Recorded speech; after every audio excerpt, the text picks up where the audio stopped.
Beralih ke berita selanjutnya, Tribuners, kasus korupsi anggaran DPRD Kota Ambon, 81 saksi sudah diperiksa, tinggal panitia lelang.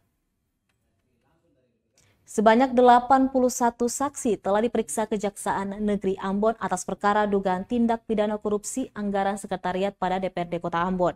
Demikian disampaikan Kepala Kejari Ambon Dian Fritsnale pada saat konferensi pers di Kejari Ambon Belakangsoya Jumat 14 Januari.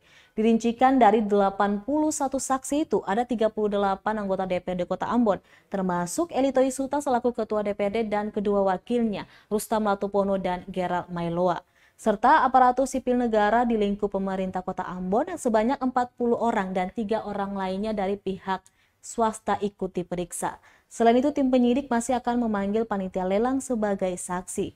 Sebanyak 5 orang dari panitia lelang akan dipanggil guna menyelaraskan keterangan saksi sebelumnya dan data terkait anggaran senilai 5,3 miliar itu.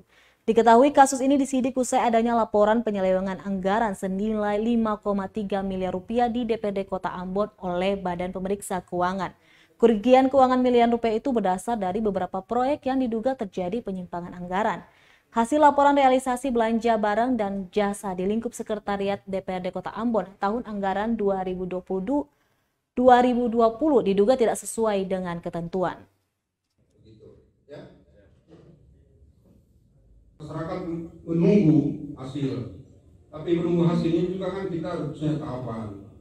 Maka ada statement-statement dari para pakar, saya berterima kasih, itu bagus, tapi sampaikan juga kepada para pakar bahwa memang kita kan ada tahapan yang harus kita lalui, tidak kita semena-mena melakukan proses terus kita langsung karena begini langsung menyikapi yang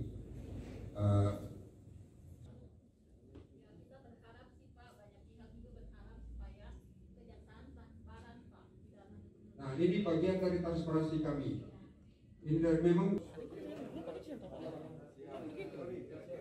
Terima kasih sudah nonton. Jangan lupa like, subscribe, dan share ya.